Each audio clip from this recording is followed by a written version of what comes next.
নাটকীয় ফাইনালে মরক্কোকে 1-0 গোলে হারিয়ে আফ্রিকা কাপ অফ নেশনসের দ্বিতীয় শিরোপা জিতেছে সেনেগাল।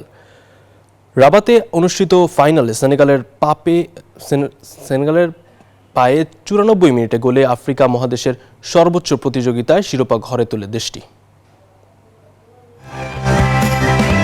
রাবাতের প্রিন্স মৌলাই আবদুল্লাহ স্টেডিয়ামে আফ্রিকান কাপ অফ নেশনসের ফাইনালে যেন ফুটবল বিধাতা লিখে রেখেছিলেন সব নাটক। ম্যাচের শুরু থেকেই তীব্র উত্তেজনায় ঠাসা ছিল আফ্রিকার সর্বোচ্চ এই টুর্নামেন্টের ফাইনাল। ম্যাচ জুড়ে মরক্কোর আক্রমণাত্মক ফুটবল আর নাটকীয়ভাবে সেনেগালের দ্বিতীয় শিরোপা জয়ের সাক্ষী হয়েছিল দর্শকরা।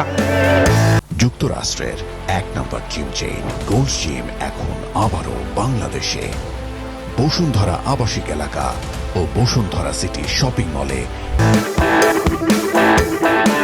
ম্যাচের শুরু থেকে আক্রমণ পাল্টা আক্রমণে ফাইনালের আবহ বেশ ভালোভাবেই তৈরি করে দু দল। সহজ সুযোগ মিস করে গোলশূন্য থেকেই বিরতিতে যায় মরক্কো ও সেনেগাল। দ্বিতীয়ার্ধে শুরু হয় সব নাটক। মরক্কোর এল আইনাই ইনজুরিতে পড়ে মাথায় ব্যান্ডেজ নিয়ে লড়াই করে গেছেন শেষ পর্যন্ত। দ্বিতীয়ার্ধে দুদল গোলের সম্ভাবনা বেশ জোরালোভাবে তৈরি করলেও তার সফলতার মুখ দেখেনি। উল্টো এক পেনাল্টি দেওয়ার সিদ্ধান্ত ঘিরে ম্যাচে তীব্র উত্তেজনার সৃষ্টি হয়।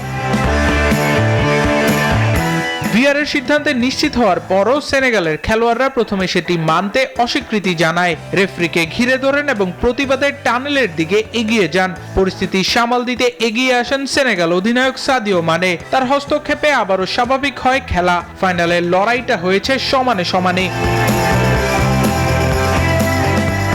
শেষ পর্যন্ত নির্ধারিত 90 মিনিট গোলশূন্য সমতার পর অতিরিক্ত সময়ের শুরুতেই দর্শনীয় গোলটি করেন পাপ গেই। আর তাতেই 2021 সালের পর দ্বিতীয়বার আফ্রিকার মুকুট জিতল সাদিও মানের দল। আবরার আল দাইয়ান, নিউজ 24।